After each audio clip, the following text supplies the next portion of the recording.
And we are live. Let's see if things are rolling as they should be. Yes, we have 17 people in here. Hello guys, welcome back to another live stream. How are we all doing? Before we get into things, please go ahead and hit that like button, hit the thumbs up button. It is greatly appreciated. And in the meantime, I'm going to just do so myself because it really does help out the YouTube algorithm. So before we get into things, hit that like button if you have not already done so. And also let me know if you can hear me and see me okay. We'll just do a quick mic and camera check. I'm pretty much an amateur when it comes to setting up these live streams. So yeah, let me know how well I've done. Got the obligatory drink ready and also have some biscuits to aid me as well. We're probably going to be going for about an hour or so today. For those of you who haven't been following the channel for a decent while now, I like to do a live stream every month or so, once a month. And it's just a good time, a good opportunity really to get to know you guys a lot better and to catch up on any major updates that we have here coming on the channel. So like I said, before we get into things properly, do me a massive favor, hit that like button, hit the thumbs up button. It really is appreciated. And yeah, I'm just going to get stuck in and start. Please do fire away in the comment section. And yeah, I'm interested in talking with you guys and seeing what you have to say. So yeah, don't be shy, get your comments in the live chat, and yeah, we'll see what's up. Thumbnail does not look promising. Yeah, I'm going to get into things. I hope it's not just clickbait. No, it's not just clickbait. He probably owns an Audi. Mark, I'm putting you out of your misery. No, I do not own an Audi, so don't worry about that. It will be clickbait. That's a norm here. Okay, I appreciate your comment. Regardless, the motor fell out of the Mini. No, it did not. I'm planning on taking it out as soon as I have the engine stand and a few other tools as well. That's still in the Mini at the moment. Hopefully it will be clear, otherwise it can only mean one that he now owns an Audi. No, I don't own an Audi Max. We could do a Zoom call with 7 people. Yeah, you know what? I actually wouldn't be completely against doing that. So maybe later on in the stream, you know, if any of you guys would be interested in jumping on here, let me know. I'd definitely be down for doing something like that. I'm using a system, a website called StreamYard, and I think you can have multiple people in here. So that'd be definitely something I'd be down for doing. How many skeletons in the cupboard? Hopefully none.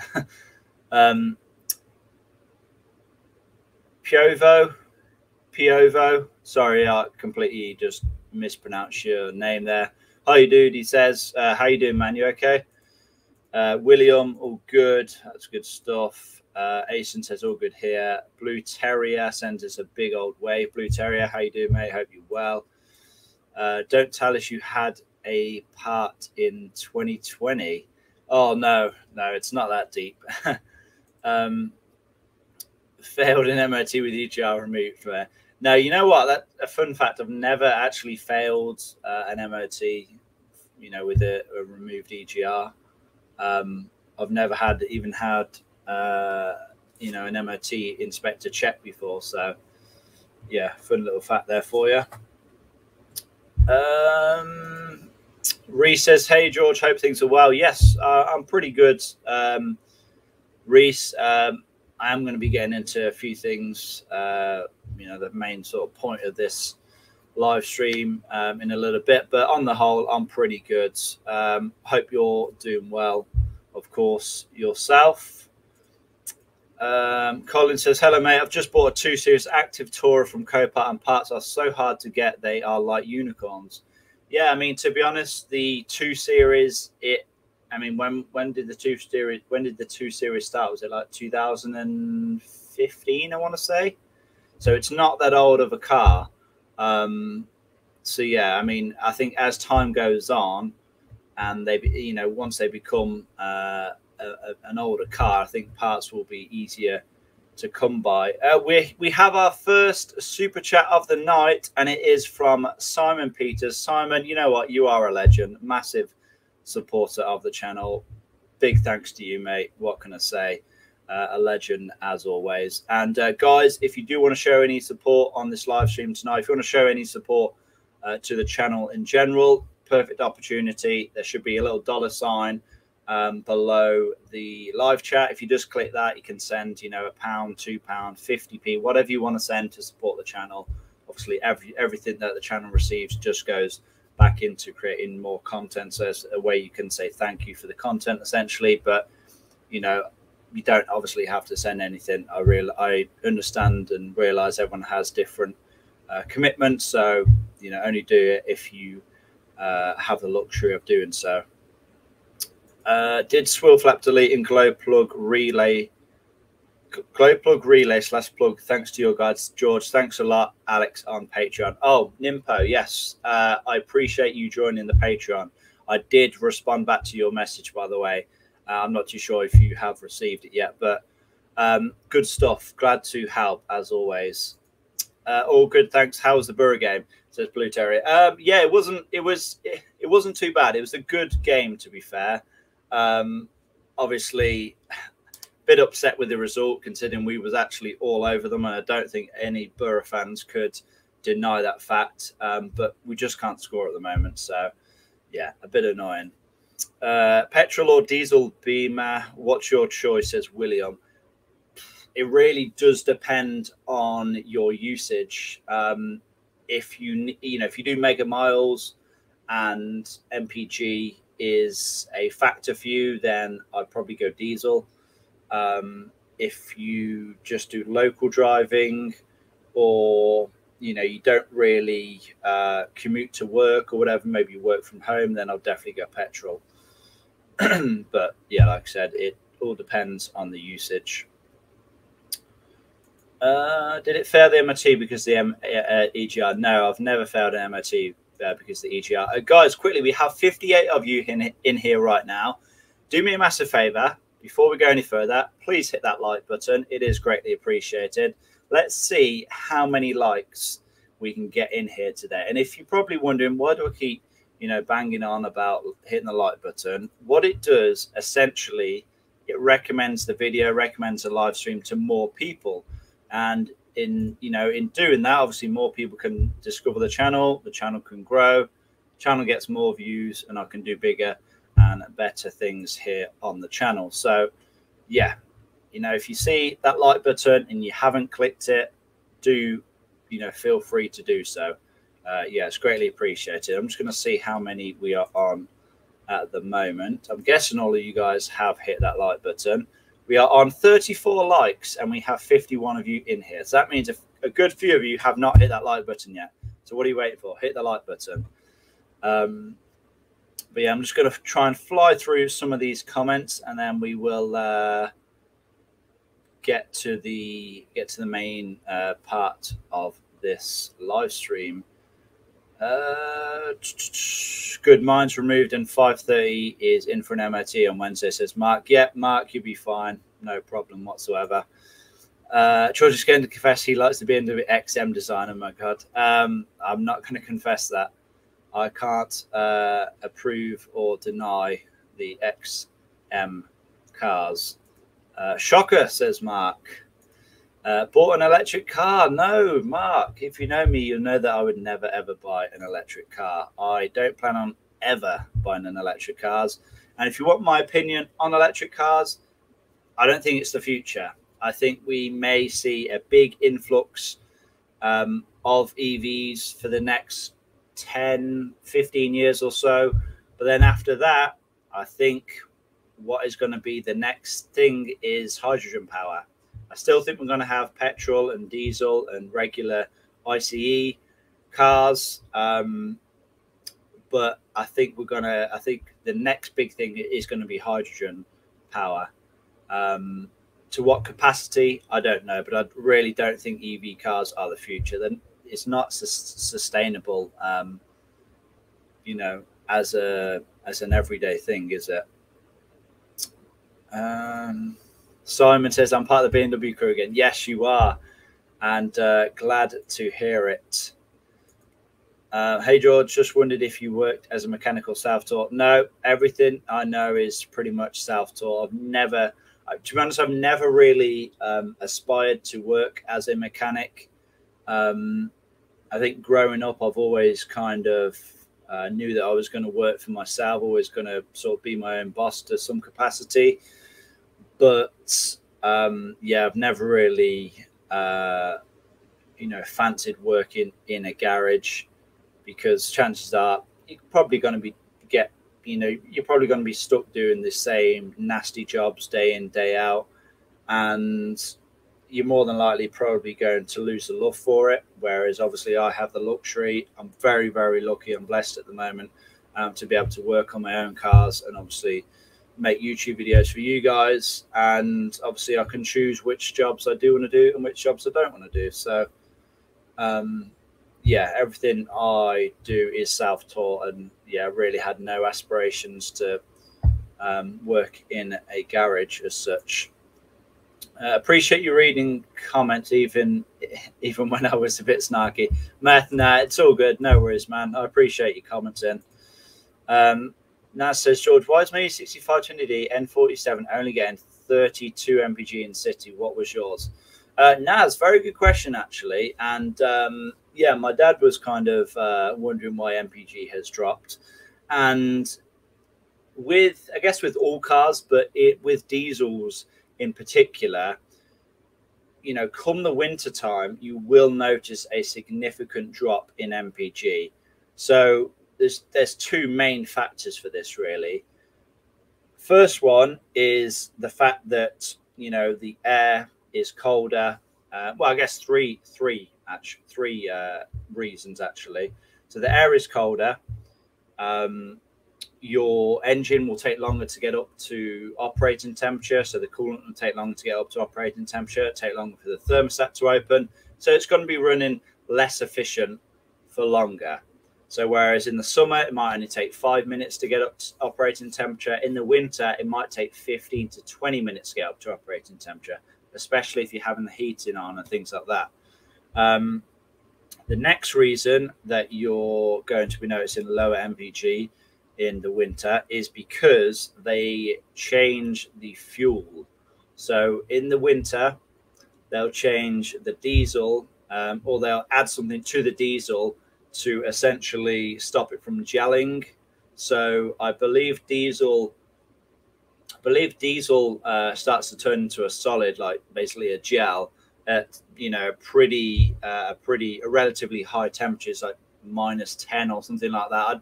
I don't know. You guys are probably going to correct me, but I know it's a relatively high temperature. So to stop the diesel from gelling, they add something to it, and this, whatever they add to it, it basically makes the fuel itself less efficient. So not only is your car running less efficiently for longer because it's going to take longer to get up to temperature, but the actual fuel is less efficient as well. It's less. It has less calorie content, or energy content, should we say. And I guess the third point is that it's probably a slightly more minor point, but that is because the air is colder. Potentially your air intake temperatures are going to be colder. Then that's going to mean there's more oxygen going into your engine, which means there's then going to have to be more fuel going into your engine to compensate for that. So yeah, in wintertime, it's pretty normal to expect lower Mpg figures. Come the summertime, that's when you'll start to, you know, see your 40s, 50s, 60 Mpg from your M47 engine. So yeah, a long answer there, but hopefully I did answer it as best as possible. Mark says it's done, and I guess you mean you've hit the like button, which is greatly appreciated. So yeah, any of you guys that have not hit that like button yet, go ahead and do so. It is free to do. We have a second donation of the night, and it is from Gary Cook. He sends a super sticker of £5. Gary, you are a legend. Another massive supporter of the channel. always commenting on my videos and always supporting when he can. And yeah, honestly, Gary, everything is greatly appreciated. So anything I can do for you, just hit me up and I'll do my best to help you out. Nas has subbed months ago. You're the only YouTuber that I can use to fix my E60 because you're the only one that has gone through everything on the car. I appreciate that, Naz. I really do. Ashgar says, buddy, the BMW specialists know your channel, been to 2 for various work, and they mention your great content.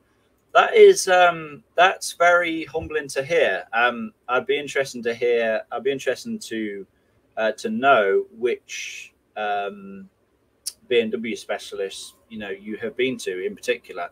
If you can, just comment the names of the workshops, and I'll see if I've heard of them before. I like Petrol, like Petrol. Yeah, okay. Yeah, I appreciate that, Fraser. Thank you. I knew you would say that about electric cars. That's why I said, oh, okay, yeah. Trying to get a rise out of me, aren't you, Mark? No, I appreciate it.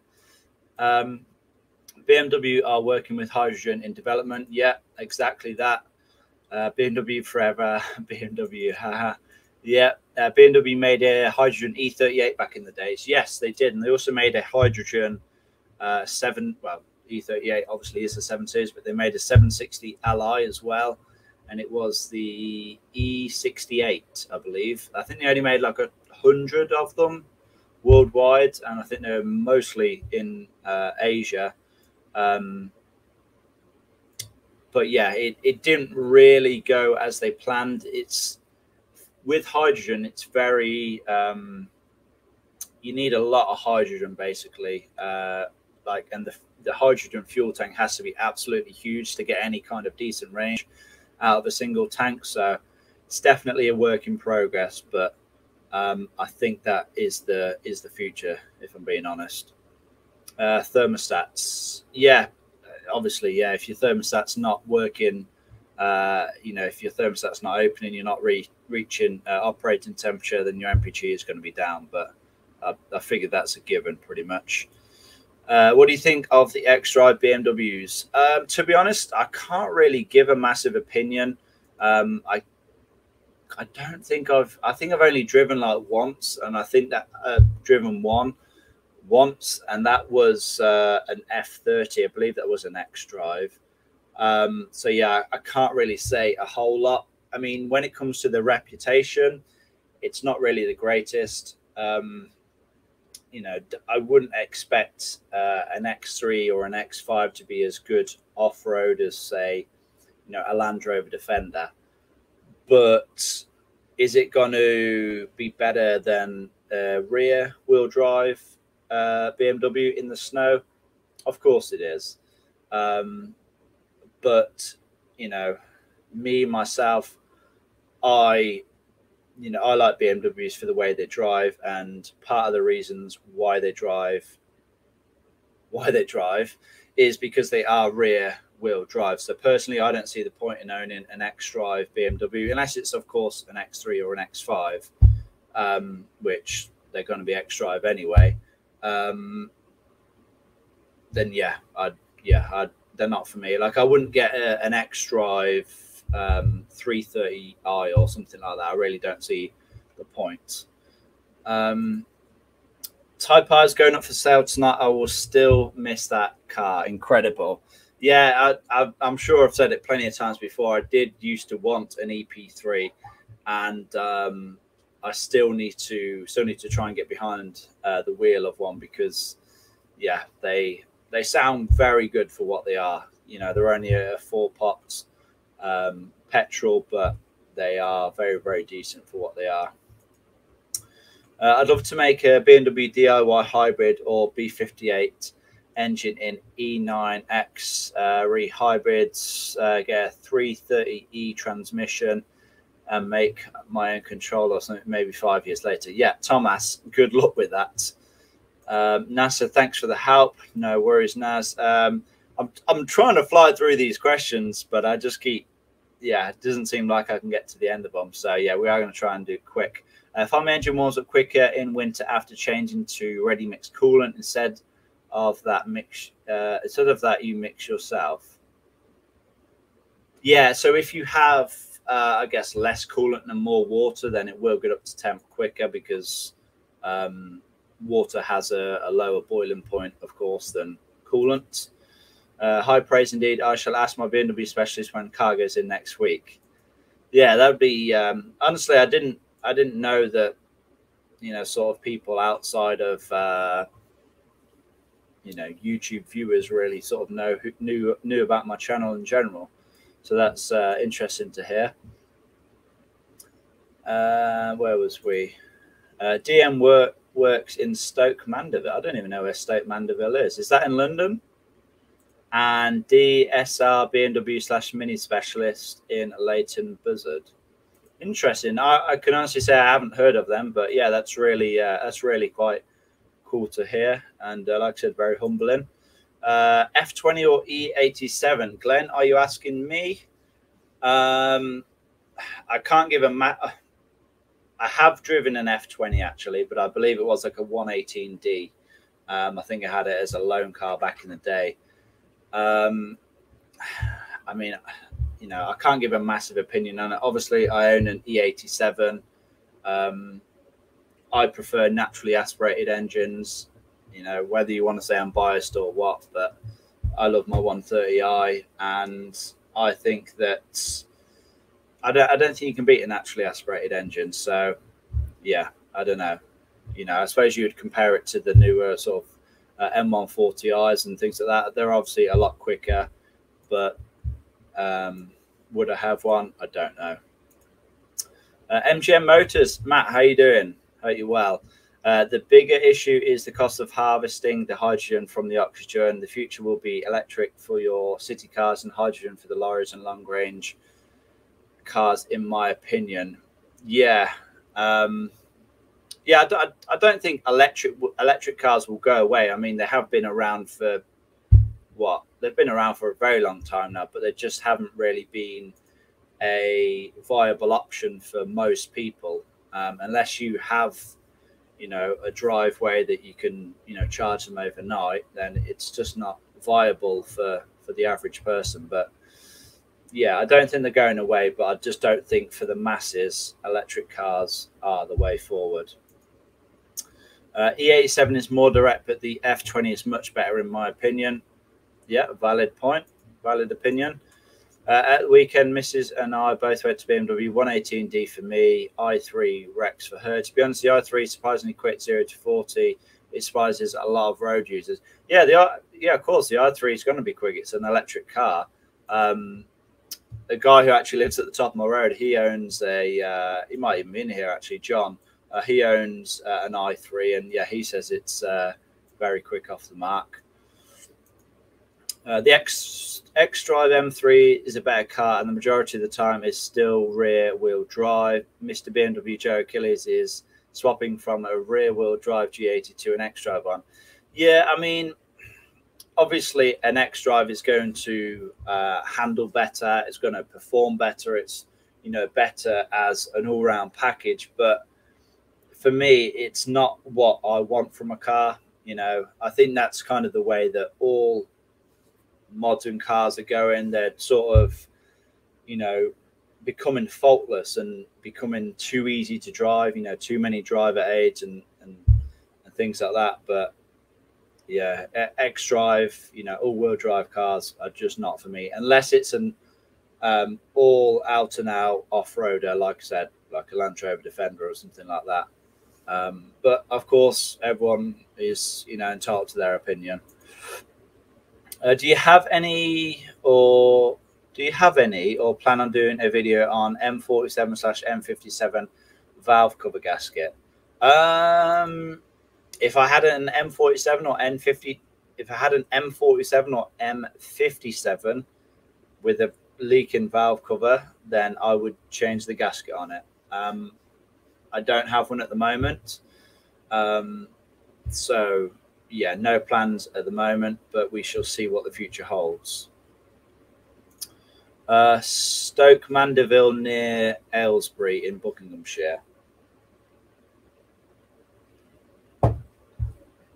Cool, good stuff. George, thanks for your videos. Also, by the way, I have an N47 E61, always have battery discharge warning. Battery checks out as 70% health. I do have glow plug module failure. Would this cause it? I would say I wouldn't say they're linked, to be honest. But yeah, if you only have 70% health of your battery, it needs to be replaced. I would get a new battery. I'd get the largest capacity battery for your car. And yeah, get a decent one like a Vata or Bosch, and make sure it's coded to your car. And then I'd probably change out the glow plug module and the glow plugs at the same time as well. George, you are like Batman and Robin. You are a lifesaver. The wife's Xdrive is really good in the snow, but the Mini Cooper is a blast to drive in the summertime. So much fun in the Mini. Yeah, exactly. Like Xdrives, they definitely have their place.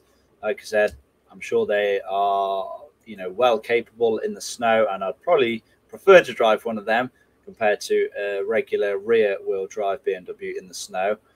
But for everyday use, you know, a two-wheel drive car is going to be funner, in my opinion. Hydrogen is considered the ultimate fuel as it can be extracted from water.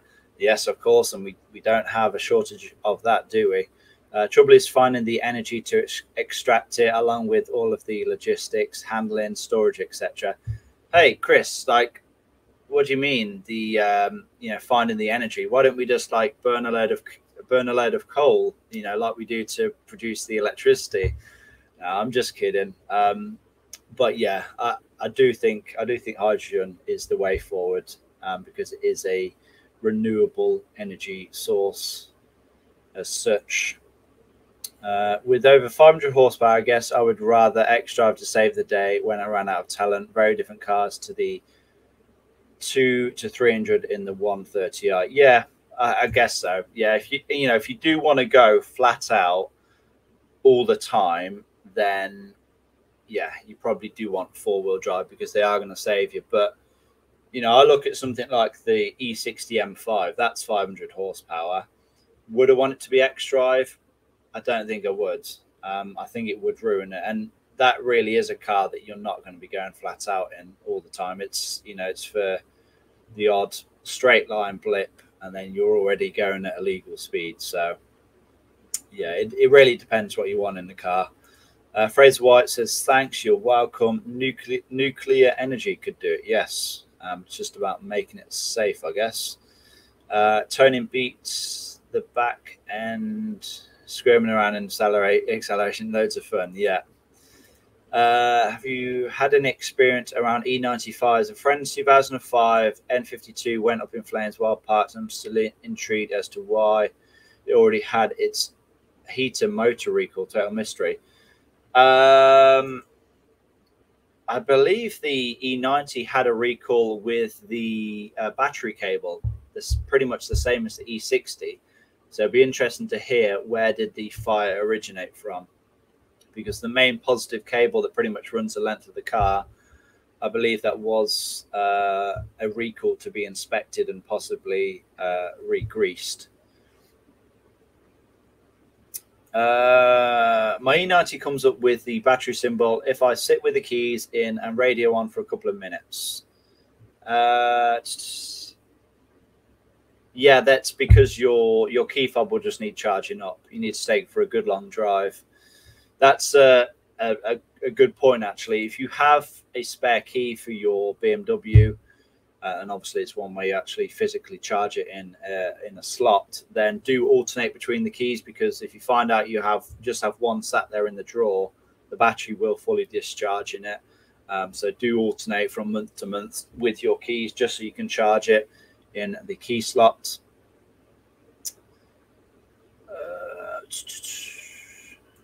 Love the videos, George. Been following all your N47 videos for my 120D coupe. Glad to help, Daniel.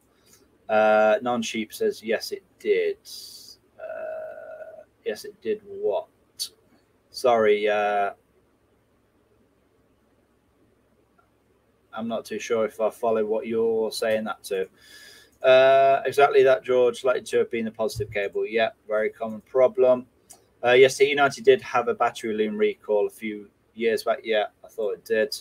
I need a new battery for my key on my M2 that don't charge like the older keys. Any recommendation, or should I go main dealer for that? I'm pretty sure they just use a regular battery. I think, I mean, if it's anything like the regular E90 and E60 comfort access keys, you can just, you know, pull the key blade out and then you press a button, or you sort of take the trim piece off of the fob itself, and then it reveals the battery. I don't think it's anything special. Just like a £2 or £3 battery. Karim says, hello, Georges. Thanks for your videos. They helped me repair my BMW 1 Series. Karim, I'm glad to help. So, yeah, don't mention it. But, yeah, finally got to the bottom of the questions, and we're half an hour in. So we've used pretty much half of our allotted time, because I'm probably going to be doing this for a good hour or so. But yeah, let me just talk about what's sort of been on my mind lately, what I've been up to, and what my plans are going forward. So I'm not going to beat around the bush. I've been looking at houses. I'm in the process of you know, trying to buy a house with my girlfriend, and that's been taking up a hell of a lot of my time lately. So I don't want to say the YouTube has taken a back seat, because it obviously hasn't. I've been still uploading a video every other day, but it has been pretty difficult to put the same time and effort into it. Now you might be thinking, what are you talking about? Like, you literally don't have a job, you do YouTube, and then, you know, surely just looking for houses only takes a few minutes a day. And yeah, I guess like for the average person, they might only spend 10 minutes a day looking at houses. But because for the house that I want, the house that we want, we are very particular, and it's basically being determined by what I want to do with the YouTube channel going forward. So for those of you who know, they will know. But whatever property I buy, it has got to have this YouTube channel in mind. So I'm guessing you are probably thinking, okay, you probably want to have some space for some cars. Maybe you want to have a garage. Maybe you want to build a garage. Maybe I want to have some lifts in there. And if you was thinking that, then yes, you would be correct. So I am looking for a property, and I'm looking for one with a good amount of space, and looking for that property with a pretty small budget is proven to be pretty difficult. So I am kind of lucky, because we don't need to be tied to any area here in the UK. I'm sort of looking anywhere from, like, you know, anywhere from where I live to an hour, either way of where I currently live now. So I'm quite lucky in that regard. But house prices here in the UK, and probably everywhere in the world, have gone pretty wild at the moment. So yeah, we've put offers in for 3 different houses. The first offer that we put in, they took way too long to get back, and in that time we'd already seen other houses and seen that there was better houses out there, so we decided not to go with that one. And then the last 2 houses we put offers in for, like at least £20,000 over the asking price, and still got beaten by cash buyers. So that is the current state of the housing market at the moment. And I appreciate you probably haven't tuned into this channel to hear me talking about houses, but you know, I'm trying to be as honest and as possible, and trying to keep you guys in the loop. And yeah, that's what I've been going through at the moment. I've been spending, you know, pretty much the whole day just scrolling, looking through houses, trying to arrange viewings and things like that. And it has been on the back of my mind, because, you know, there's one part of me that's just thinking, look, I just need to find a house just so I can, get back to making videos full time. But then there's a part of me that's thinking, look, why don't I just be patient? Why don't I just, you know, make videos and then come back to it in a month's time? But I don't know, it's difficult. It's very you cannot time the housing market. For all we know, house prices could plummet in 3 months' time. Is it going to happen? I have no idea. So yeah, it's very difficult. But yeah, like I said, it is going to be whichever property we buy, it is going to be in the best interest of the channel. So guys, I'm not forgetting about you. When I move to our house, it is going to take things to the next level. And I have kind of mentioned it a few times, but when that does become the case, then yeah, the channel will be, you know, going to the next level. Definitely. We're talking, you know, bigger projects, bigger builds, bigger jobs. We're going to be a lot more efficient with our jobs as well. We're going to finally have a good, proper space to work on these cars. And hopefully, if everything goes well, then it will give me a space where I can hopefully, you know, be able to work on some of you guys' cars as well. So if for whatever reason I have a bit of time between projects, or, you know, between shooting videos, I will be able to take on, you know, requests from you guys if you know, if you need some work doing or whatever. That's really my thoughts at the moment. If I was to say it wasn't stressful, then I'd be definitely lying. But I'm probably not even at the stage yet where I should even be, you know, where I should even be becoming stressed, because we haven't even had an offer accepted. We haven't even found the house yet. So I think we've got a whole lot more stress to come. Like I said, I am in a very good position.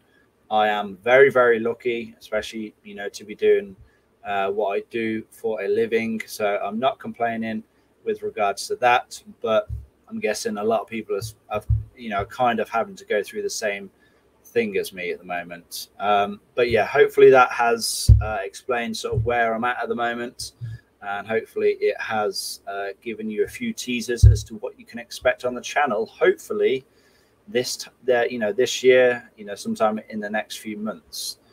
And yeah, I am going to get back to the comments. So if you guys have anything you want to add, maybe you want to respond to what I've said, then don't be shy in leaving a comment. So you reckon it's my main battery? Funny you say that about the spare key. I just started using the spare. It looks fresh, lol.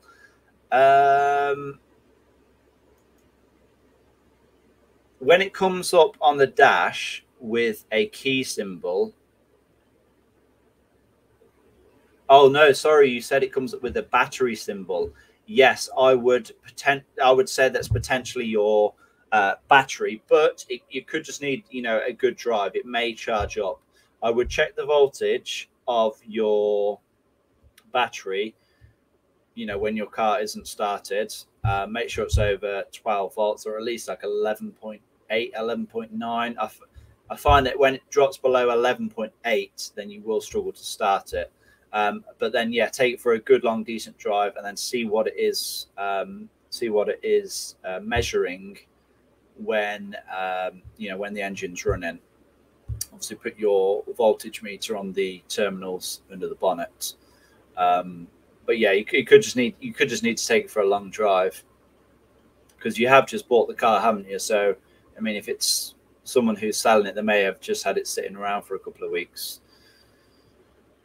How's it going with the Mini? Fraser asks. Yeah, pretty good. I'm guessing you guys have probably seen the video so far. So we've gone over what is wrong with it. We know it needs a full engine rebuild, pretty much. I have the car sitting on my drive, gave it a good, thorough, deep clean. All the wheel arches are off. I think next what we'll do is remove the front end, ready for the engine to come out. And we'll get the engine out, get it on an engine stand, strip it down, and then we'll see yeah, then we'll probably make up our mind with regards to what route we wanted to go down. Is the engine block going to be savable? I don't know. We may just have to get another one, or yeah, see what we can do with it. Add, sleeve the block or something. I don't really know yet.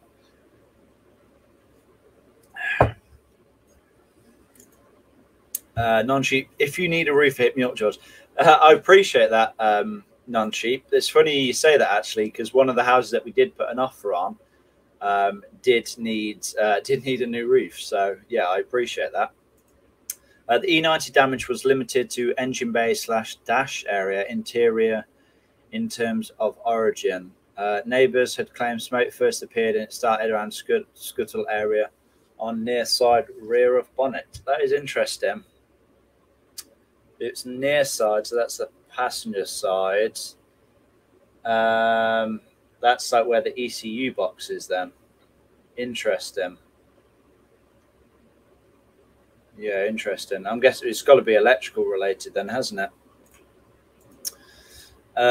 Congratulations, Bud, says Fraser. Thank you, Fraser, but we're not quite there yet. We've got a million miles to go before we get any kind of house sorted. Hi, my E61 525i has developed a steering wheel wobble / shake when braking. Brakes are all new. Would you recommend Polybush upgrade rather than just replacing the front control arms? So if your steering wheel wobbles when braking, I'm sorry to break it. I'm sorry to break it to you, but your brakes are knackered. No, you say you have new brakes, new brake discs. There is a chance that they could have warped, or you could have a sticking caliper piston, something like that. I obviously had that with the 760 Li. One of the calipers was sticking, so make sure that all of your calipers are moving freely. But if it is your front control arms, then I would probably just replace the control arms. I don't think I would just replace the bushes, because obviously if they are the original control arms, then they're going to have the original ball joints on, and obviously the ball joints are not interchangeable. You can't replace them. So you're essentially going to be replacing the bushing, but you're going to leave the original ball joint, which is obviously going to be worn. So yeah, I'd probably get new control arms. Then if you want to replace out the bushing, you can do that, but I would get new control arms first. Keep mom and dad out sorted. Not being serious, obviously. Yeah, Simon, honestly, I have considered that. Rip off Britain, you're in for your first challenge. However, I wish you both all the best. Me and the missus will be looking up for our first purchase within the next year or two.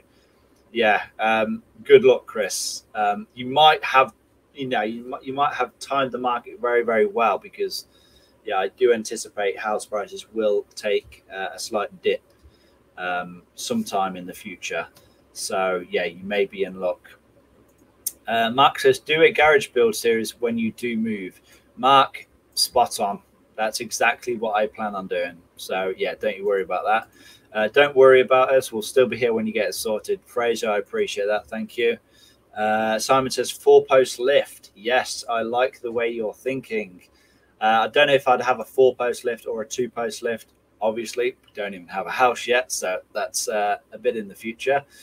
I'll always let you work on my car if you're still local, dude. Simon, to be honest, I'm not really too bothered where I live, as long as it's sort of somewhere in the Midlands. So, you live in the Midlands, so I guess you're always going to be pretty local. House move is one of the most stressful processes. Just take your time. It's a buyer's market. You find the one when it's time. Mark, I wouldn't say it's a buyer's market. I'd say it's very much a seller's market at the moment. It seems to be that there's at least 10 people interested in every single home at the moment. But yeah, I appreciate it. We are just going to be patient. Like I said, we're in a strong position, so we're not going to try and get too stressed about things. Mr. Bubble says hi. Hello, Mr. Bubble. Hope you're well. Pavel says hi. Hello, Pavel. Have you got a mechanical background in terms of like my previous employment jobs, things like that? No, to be honest. My dad is a mechanical engineer. He's been one his entire life. So I guess I've kind of picked up a lot of knowledge from him. But everything else it's been through research, self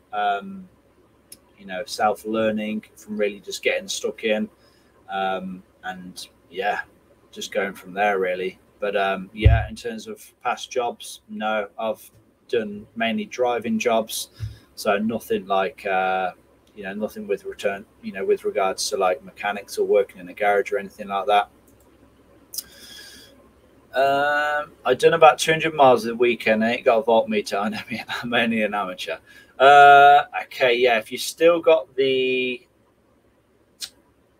have you still got the battery light on now? Then I'm guessing, because it could be that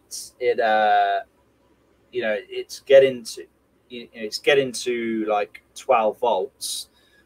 So it is charging, but it's not holding a charge. I would have a look at the battery. Does it, if it looks like the original and the car's like 10 plus years old, I'll just replace it. It'll more than likely fix the issue.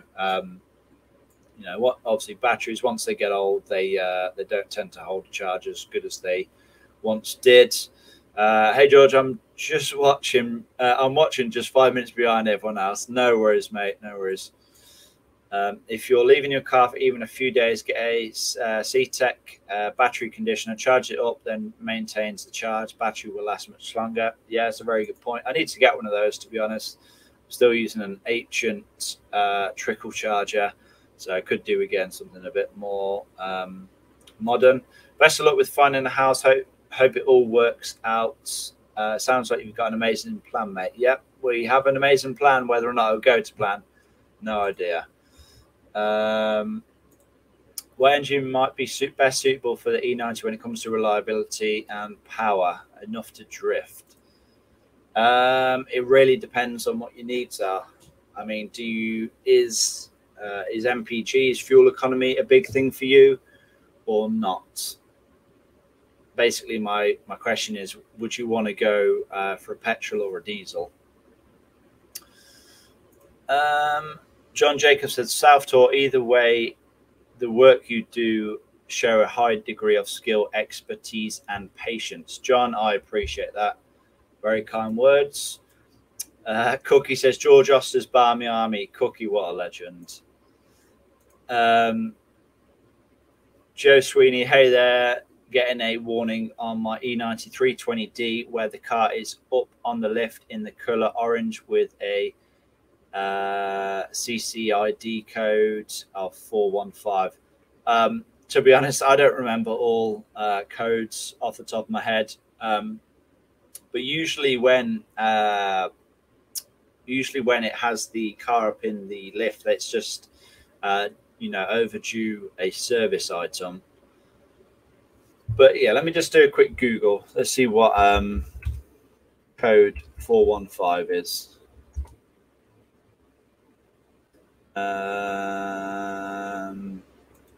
And of course, you are entering a complete minefield whenever you just Google something. Increased battery discharge when stationary. I don't know. Get Ista. Ista will be your best friend, because when it comes to like generic fault codes, you can sort of be led down the wrong path. Garage of Dad says, hi George, great videos. Are you planning any road trips in the BMWs or Mini? Asked Mike. Mike, appreciate you joining along. Any road trips planned? Not too many planned at the moment. I did sort of, I guess I really haven't thought about it too much. A couple of years ago, before all that nonsense that we've been, that's been happening over the past couple of years, before all that kind of happened, I was planning on going to the Nürburgring. I definitely want to go still. More than likely go in the 130i, but then I also want to do a trip to like Sweden, Norway, Finland, and all those Scandinavian countries at some point. But if I was to do that trip, I'm more than likely to take like an X5 or something along those lines, which I know you guys are desperately wanting to see on the channel sometime. I'm more than likely to do one at some point this year, so don't worry about that. But yeah, I definitely want to do a Nürburgring trip. And in the Mini, I mean, I guess the first road trip I like to do is just to get it, you know, off my drive and down the road. It needs to get running first, but then we'll kind of think about things. Where do you buy your BMW parts from, William? Good question, actually. And to be honest, there's really no one place. I just I just basically use the cheapest. If I'm not in a rush, then I find that for genuine BMW parts or Febby Bilstein parts, that fix parts online, you guys have probably heard me mention those quite a few times. They're generally the cheapest. They do come from Latvia, I believe, but like even BMW themselves, they can never price match with them. I do call them up and I do try to ask them, but they never end up price matching with them. So that's pretty much like the cheapest place. If it's like OEM parts, so not genuine BMW, then generally either Autodoc or like eBay or Amazon. But you need to be careful with eBay and Amazon because there is a lot of counterfeit parts, of course. And then when it comes to genuine BMW parts that I need like pretty quick, or if I only know they're going to cost like a few pence, if it's an O-ring or a gasket, then I just go straight from the BMW dealer. Rex says, I get a squeal upon cold start on my 120D that goes away after a few minutes. Nothing on hot start, tight belt or worn belt. Just had a full time and chain overhaul and engine and suite. Yeah, I would say I would just replace your drive belt kit. I can just say, yeah, just replace your drive belt, but I'm guessing the whole drive belt kit hasn't been replaced. So I'd be 99% sure that would fix it. So yeah, I'd replace the tensioners, replace the idle pulley, and replace the drive belt itself. I was thinking of buying a diesel BMW that can produce 300 bhp with just reliable, not a problem with fuel money. Do it if you want to do it. You'll get 300 bhp fairly easy from a 530D, 330D with just a simple remap. Obviously, if you want more than that, buy a 335D or a 330D, 535D. Do you watch M539 restorations on YouTube? Yes, I watch Stretton. Very, very good channel. And slightly jealous of his setup. Hi, but got to go, but keep up the good work. Really enjoy what you're doing. Gary, thank you as always. And thank you very much for the super sticker that you sent earlier on. It is greatly appreciated. But yeah, take care of yourself anyway. I think we are going to wrap this up in probably, we'll go for another 7-8 minutes. We'll, get right to the hour mark. But I just want to say a couple of big thank yous to the one and only Simon Peters and the one and only Gary Cook. Those are today's super chat and super sticker supporters, and yeah, it is greatly appreciated. Like I said, anything that does get sent to the channel, anything that does go by way of supporting the channel is is used to buy tools, used to buy future project cards, and used to plan trips and things like that. So yeah, everything is greatly appreciated. And while we are here as well, I don't know how well I have plugged it in the videos, probably not much at all, but I have started to, I guess I haven't really just started, I've started to reuse Patreon again. If you have no idea what Patreon is, it's basically a service where you can support, you know, someone, i.e. me, or the channel, and you can select an amount that you want to donate to the channel each month, and in return you get some perks. So probably the biggest perk right now is the fact that for every person that chooses the middle tier or above, gets their name in every outro in every video.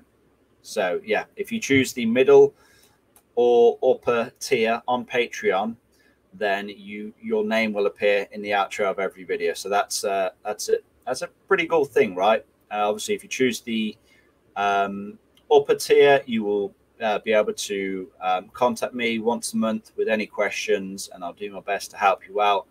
I would love to be able to help everybody out for free, but honestly, if I was to do that, you know, I'd just be sat on my phone all day, you know, just responding to messages. So that's just not doable. Honestly, get so many Instagram messages, emails, Facebook messages.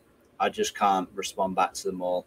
I do appreciate it. It is, you know, annoying if I don't see your message or whatever, but you know, it is what it is. There's only so many hours in the day. So if you do want to support the channel and you want to get something back in return, then Patreon is you know, it's a way that you can do it. And I will just put the link for Patreon on the screen. And if you do want to check it out, head over there. Obviously, you don't have to do it. It's only if you want to go that step further and show support to the channel and you want to get something back. So it's literally just patreon.com/GeorgeOsters. I believe we have 5 people on there, and I'm just going to read everybody's name out on there who is a Patreon. Okay, so we have, I don't know if you're in the if you're in this live stream at the moment, but let's see who we have. So we have Ulf, we have Ash, we have Jacob, we have Amin, and we have Ninpo, which I know Ninpo was definitely in here. So for all of you guys, thank you for showing support to the channel. And yeah, hopefully you appreciate what you receive in return. But yeah, probably going to wrap this up in a good few minutes. Gary says you're welcome. Thanks again, Gary. Would you buy diesel now with all this clean air popping up? Stevie M asks. Yeah, to be honest, I would still buy a diesel. Would I buy a new diesel? No, I wouldn't. They're just making it. I mean, I guess we've kind of known for years, but their new diesels are just not reliable with obviously EGRs, with DPFs. You've got the AdBlue systems. They're just getting less and less reliable. Would I buy an older diesel now? Yes, I would, if I lived outside of a city, or at least outside of a city that didn't have these clean air zones. And me personally, I never drive in a city anyway, so it doesn't really apply to me. But if you lived in London, or if you lived in Birmingham city centre, or what's another one, it's Bristol, they have a clean air zone. Obviously, yeah, you're probably best not to have one in those areas. But if you live outside of a city and you don't see yourself ever going in a city, and you do frequent long trips, then yeah, a diesel is still a viable option.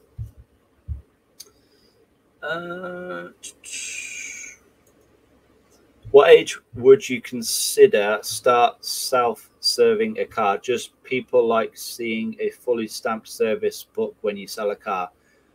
Good question, actually, Julian. And to be honest, when I buy a car, it doesn't really bother me to see that, you know, whether or not a service interval has been stamped or not. As long as there is something there, as long as it shows, you know, the mileage, the date, and the fact that, you know, what's been done, whether it's oil change, air filter change, whatever, that's really all that matters to me. The fact that, you know, someone's put a stamp on there, it doesn't really add anything to it.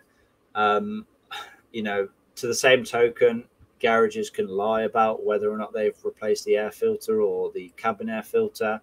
So it really doesn't matter. Whenever I service my own cars, I just fill it out myself, you know, and obviously there's pretty much a whole YouTube channel to back up all the work that's been done anyway. But yeah, I just fill it out. I do a little signature, but of course I don't have a stamp. So yeah, if it's me personally, I mean, I would do it from any age, even if I think as long as the car is out of warranty and it doesn't require you to, you know, get a car serviced at a specific place, and I would just service it myself and just fill it out like normal. I mean, I would do oil changes more frequent than any garage would anyway. So yeah, it really wouldn't bother me not seeing you know, genuine stamps in a service book. So yeah, there's definitely something to consider. Fraser White says, I've got to shoot later, buddy. But yeah, I think we are pretty much going to wrap up now. We've been going for a good hour or so. It's been a good little catch up with you guys. If you do have any last questions, please do fire them away here in the live chat. Again, of course, if you do want to support the channel in any way, you can do that now also as well. There's a $sign below the live chat. You can send a super chat of whatever you want. You know, choose however much you want to donate. If not, then it's all cool. I understand. Again, I've mentioned the Patreon as well. So big thanks to everyone who has supported over there. But yeah, we're going to wrap it up in a couple of minutes time. So please do fire away any questions you want to get answered. And then we will wrap this thing up.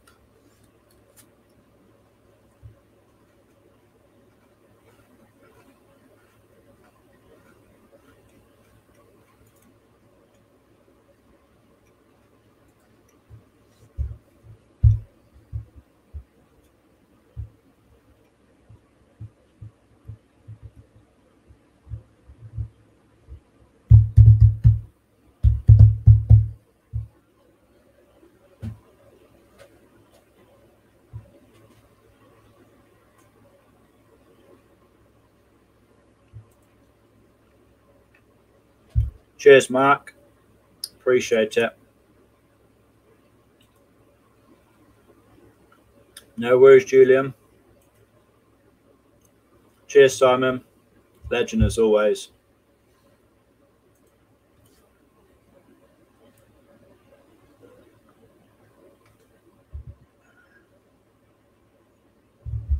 All right, I'm sure I gave you a good minute and a half there.